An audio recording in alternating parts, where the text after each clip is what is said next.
and welcome to Craft with Sarah and day 14 of the Halloween Craft Countdown, where I'm sharing 20 brand new Halloween paper crafts to make with a Cricut over 20 days. Today's project are these really quick and easy but very striking and impressive Starburst cards. The idea for these cards came from an earlier craft countdown I did this year called the Card Making Countdown. One of the projects for that was greeting cards called Fractured Cards. You can see some examples of those on the screen now. For these, we cut out a frame and then cut patterned background papers to fit in each of the shapes around the side. And these cards were really popular. I think they were probably the most popular project out of that whole countdown. So I thought, let's try and do something similar for this time, only I'm going to change up two things. One, of course, make it Halloween themed, because this is the Halloween Craft Countdown now. And two, instead of using patterned background paper for each of the shapes, we're doing print then cut using the pattern fill feature of Design Space.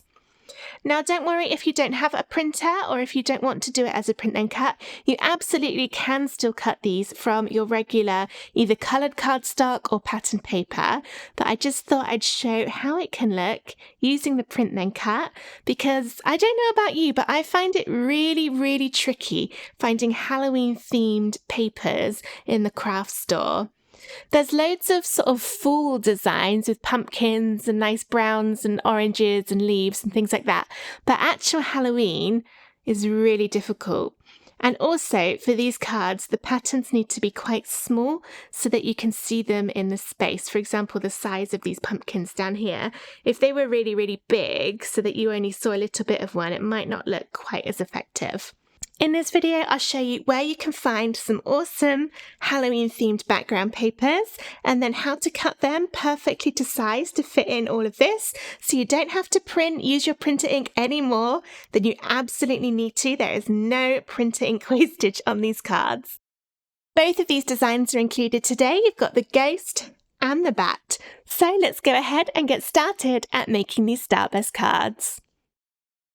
The files for this project are free for the next 24 hours. Here's how to download them. Register a free ticket for the Halloween Craft Countdown at craftwithsarah.com/HCC24. After registering, you'll get an email which contains a link to the schedule page for the countdown. Visit the schedule page to find and download today's files. Each download is only available for free for 24 hours after it goes live.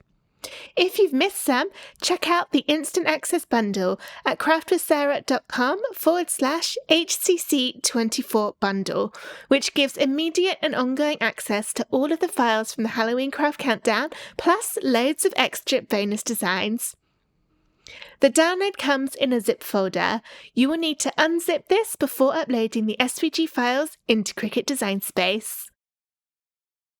This is what the cards look like when they're loaded into Cricut Design Space. For this video, I'm going to be working with the ghost design, but it works exactly the same if you're making the back card instead. Let's take a little look at our layers. We've got our base card at the bottom, which is this white rectangle, and this will be folded in half to make a 5x7 inch card. On top of that, there's the frame layer. And then we've got two coloured layers to make the bits that go inside, and then finally 2 layers that make up the ghost. Now you might be wondering why I have connected all of these parts as one solid layer rather than having them all completely separate. The reason is it will make it easier for the print then cut, because you can do it all on one sheet of card by moving the images over each other, and you'll see what I mean when we get to the printing part. However, if you're not using print then cut, if you're using maybe your pre-made scrapbook paper that you bought in a store, or even just coloured card instead, then you may wish to separate out these pieces so it takes up less of your cardstock when you cut it out. If you do want to do that, you can do that by first clicking on the whole card and ungrouping the layers by pressing the ungroup button at the top, and then duplicate this layer. And you'll also need to do the purple one for every single piece. So we'll need 5 in total, but I'll just show you with 2. And then you can click on one of the layers, press contour, and take out 4 of them until you're just left with 1. And then on the next one, you would do the same, but this time make sure you hide that one that you previously showed. So then you've got this one. And then you would just keep doing that until you've got all 5 pieces separate. And then I would recommend saving the file once you've done that, just in case you ever want to change it. And then I would duplicate it once more for that last one. So if you did it that way, then it would take up much less space on your card. Just remember not to rotate things if you're cutting it out from pattern paper. Otherwise, when you stick it onto your card, the pattern will be in the wrong direction.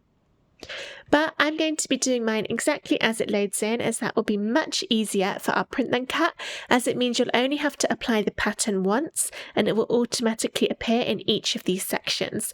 Whereas if you did it like this and had each of them as separate layers, you'd need to add the pattern 5 different times, which would be fairly time consuming. I've gone back to how my card originally looked, and before we add the print then cut patterns in here, let's put a score line on the base card to make it easier to fold. If you don't have a scoring wheel or stylus for your Cricut machine, you can skip this step. First, I'll ungroup the layers by pressing ungroup, and then click on that very bottom layer and drag it down so that I can see the whole thing. Go into shapes and choose a score line. Set it to the height of the card, which is 7 inches. Then you can select the score line and the base card and press Align Center to put the score line right in the middle. To tell the Cricut to actually do the score line on this rectangle, with both those layers still selected, down the bottom of the Layers panel, press Attach. And now those are joined together. It's now appearing at the top of the card. To put it underneath, go Arrange, Center Back, and then you can drag it back into position if you want to, but it doesn't matter if you do leave it separate on the screen. Okay, now it's time for the fun part, which is choosing some background papers to go in here. You can use any background pattern or repeating pattern or seamless pattern that you might already have on your computer, or you can download some from any number of websites. The one I'm going to be using is creativefabrica.com. Now I am going to whiz through this pattern fill feature fairly quickly, so if you're watching this and you're a little bit confused about how it works or how to change the settings or anything like that, I have a separate tutorial all about pattern fill, which goes into it in much more detail, and it also gives you other options to add patterns into shapes for if you can't use the pattern fill option. So if you find it's not working quite as you think it should be, check out that other video and tutorial. I'll drop a link to it in the comments of this video, or you can go to my YouTube channel and type in pattern fill in the search, or go to my website craftwithsarah.com and again type pattern fill into the search to find that separate tutorial that does everything we're about to do in way more detail. This is creativefabrica.com. I really like it for printable projects such as patterns because it's done on a subscription basis. So you sign up to their website on either a monthly or a yearly fee, and then you can download as much as you want. So it's a wonderfully cost-effective way to get designs to use in your print then cut projects. I'll drop a link on how to join Creative Fabrica in the description of this video. They do also have an extensive free section. You can see on the homepage here it says download for free and then view more. So you may be able to even find some suitable patterns in there without signing up for their paid subscription. To find the Halloween patterns, I'm going to type Halloween Seamless into the search. Seamless means that the pattern will be tileable or repeatable, which is what we want because we're going to be making it very small to appear in those segments on our card, and then we want the pattern to repeat itself to fill in the entire space. There are loads of different patterns to choose from. You can see they are a fan of the kind of cutesy pastel colours, and that's what I'm going to be doing for this card because I am a fan of it too. But if you prefer the more traditional Halloween, there is lots to choose from on there too. You can either download a pattern pack, which contains lots of patterns that all fit a similar theme, and this is really nice to make sure you know for sure that your colours are going to go together and look great, or you can download individual patterns such as this bats one. And actually this teal bats one is one of the ones that I've used on my back card. And then for the one I am going to do now, I'm going to use this one. It's called Pink Halloween Seamless Digital Papers. And it's got all of these different patterns in it. When you've chosen your patterns, click download and that will download a zip folder to your computer. You need to unzip that folder before you can upload the patterns into Design Space. So just like you would with any other SVG, you need to unzip it first. However, bear in mind that you will not see SVG files in that download because these aren't cuttable, they are printables. So they'll either be PNG files or JPG, files, which is absolutely fine. That is spot on what we want. Once you've downloaded and unzipped your patterns, go back into Cricut Design Space and press Upload over on the left. And this is where things are going to get a little bit different. Rather than clicking Upload Image like you normally would, instead we're going to click where it says Pattern Fill along the top here. You can see after I clicked it, it went green to show that I've selected this one, and now the button underneath says Upload Pattern. I'll click that one, and then you can either browse to find those patterns or drag and drop them in. Make sure you choose the unzipped version of that download folder, and then you can drag your pattern in. So I'll do this orange polka dot one as an example. From there, you can give your pattern a name if you want to, and you can also choose which are the main colours within it, which can help you in the future if you're trying to find the pattern again. However, I'm just going to leave that exactly as is and press Upload. Now you'll notice that this is different. It says pattern upload successful, but we can't see the pattern anywhere on the project. And if I click upload, under recent uploads, my pattern isn't there. That's okay, that is exactly how it's supposed to work. Instead, you can apply a pattern by clicking on a layer. I've clicked on the purple, and then under operation, change it to a print and cut. Then click the colour box and under print type, change it to pattern. And then this will load all of your patterns that you've uploaded, plus some Design Space default ones too. New ones you upload should appear at the front. So you can see I've got my polka dot one here. If I click that, it fills in all of those shapes with that pattern for me. I'm going to use one that I previously uploaded for my card because I want to go with a proper pink theme. So instead, I'll choose this one. It's from that same paper set. You can see it's number 17, and also I'll be using number 1. I'll drag that back in so it gives a better idea of what it looks like. Now this is loaded in at a nice size pattern. I like the size of those ghosts. But you might decide with your particular pattern that it's not quite looking right. And this is where the seamless effect comes into place. You can modify the pattern by clicking into the colour box again and then press Edit Pattern, and that will bring up this window. You can then either make your pattern bigger or you can drag down to make it smaller.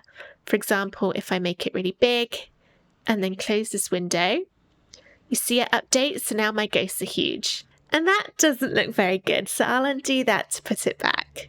Let's add another pattern into the orange. So I'll click on my orange layer this time, change it to a print then cut, click into the colour box and change it to pattern. And then I've got that other one that I uploaded. This time, I think my pumpkins are a little bit too big, so I will modify that pattern. So let's click in, edit pattern, and I will just drag that down a little bit to make it smaller, fit more pictures in, and then close. And I just think that looks a little bit nicer than it did before. To fit with my pink theme, I'll cut my outer layer, my frame, from a nice dark pink. More of a pinky pink. I always find pink hard to choose in Design Space. There we go. And now this would be ready for me to cut. To show you what it looks like, let's click on Make up here. And this will separate out onto 2 different print and cut pages. However, we can cheat this and do it on one. To do that, select one of them, click the 3 little dots and then Move Object. Click onto the other print and cut layer and press Confirm. And you see that that's now loaded and it all fits in the gaps exactly how it will appear on the finished card. So it doesn't matter that we're now doing 2 different patterns on the same sheet, it will still print absolutely fine, and then you'll cut out with the Cricut all of those bits around the edge. If you've never tried print and cut on your Cricut before, or if you'd like a little refresher, I have a separate tutorial and video that goes through the whole process step by step. Again, I'll drop the link to that in the description of this video, or you can go to my website or YouTube channel and type print and cut. The links also appear in the Foundation Learning section of this Craft Countdown on the schedule page. If you have any trouble finding any of those tutorials or any others that I mention in this video or any other video, then please do get in touch, sarah@craftwithsarah.com, and I'd be more than happy to send you over the links. So what this will do is it will print, and I like to use glossy photo paper for this to give it a nice shine, and then we'll put it into the Cricut and it will cut around the edge of all of those pieces. We've also got the base card here and my little ghost, and if you want to, you can change the paper size in there. There's the black layer of the ghost and also the frame. I tend to use A4 paper, and when I'm cutting 5x7 things, I rotate it round and move it to the top so that I can then use all of the rest of the sheet on another project another day. So go ahead and get all of that printed and cut, and then I'll show you how to put together your Starburst card. Here's my Ghost Starburst card all cut out, and I've laid all the bits one on top of the other just to make sure that I had them all. If I hold it up to the camera, you can see those cute little patterns in the print then cut shapes. And it's so simple to put together. It's just like making your own little jigsaw where all the pieces will fit perfectly. Let's move those out the way. And then first, I'll fold my base card in half along that score line. If you've got a brayer tool or even a rolling pin from the kitchen or something like that, go down your fold to make sure it's really crisp. Then next, we'll glue the main template onto the front of the card. Glues I like are Bearly Art Glue and Collall. I like both of these because they don't bend or wrinkle the card like some glues can do. And the Bearly Art Glue comes with this needle tip, which is so thin, perfect for card making. Whereas the Collall, that's got quite a wide top on it, so I buy these needle tip applicator bottles to put it into. But for this project, I will use the Bearly Art Glue. I'm going to turn this upside down and add my glue along the back.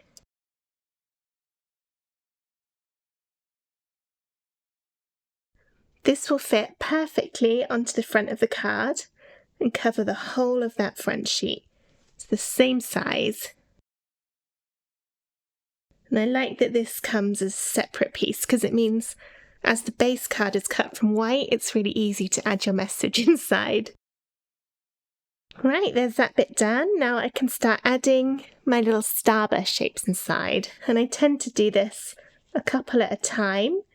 And I put the glue straight in here. If you weren't as confident at getting all the shapes in the right places, you could place them all inside the card before you start sticking any of them, and then just pick them up one at a time to glue them on.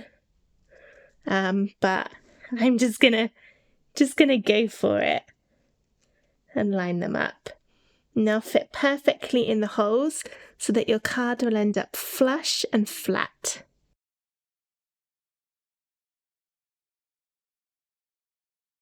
It can help with lining bits up to remember that if you followed the exact same colour scheme as in the template file, the patterns will alternate.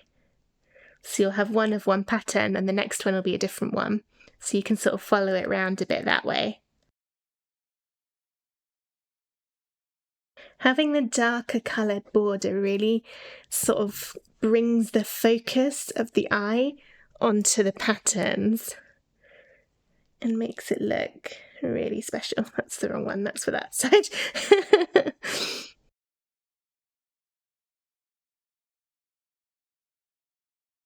I've just put the glue in the bottom 3 pieces, ready to add my final little cutouts in here.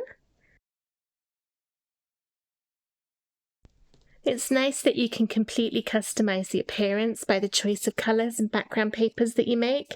For example, if I'd have gone with really dark, sort of moody skulls and cauldrons and, black roses and that kind of vibe, the card would have looked completely different to how it does with my little pink ghosts, even though it's the exact same template. I'll pick that up to show you. It's so pretty. And using glossy photo paper gives you a nice shine. You can see when I hold it into the light. And now all that's left is the ghost to go on top. So the bottom bit, the black bit, I'll stick on with some foam squares to give it a little bit of dimension. That goes right in the middle, so there'll be an even border all the way around, like that. And then the bit on top, the white part of the ghost, will be glued on. This is so that it will show the eyes and the mouth through. So rather than you having to try and glue on tiny eye and mouth pieces, I thought it would be easier to do them as cutouts with that darker shape underneath. Here is the first of my Starburst Halloween cards done. And I've also got the second one. I have already got to this stage where I've glued all of the bits in. I used a silver, kind of matte effect silver, but it does have a little bit of a shine for my frame. And that kind of, again, shows how it looks different if you use a lighter colour. So on this one, my background paper, certainly this one, is quite dark and the frame is a bit lighter, but it still looks really impressive with all those papers. And then there's my back left, just to stick on with some foam squares.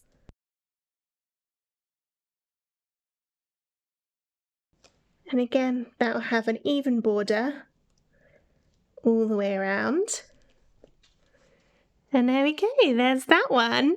And that is both of my Starburst cards, all finished. I hope that you enjoyed this video on how to make Starburst cards with your Cricut machine. If you did, please give the video a thumbs up and come back soon, or check out my other existing videos for loads more Halloween and greetings card designs. I hope to see you tomorrow for day 15 of the Halloween Craft Countdown. But for now, thank you so much for watching. Bye!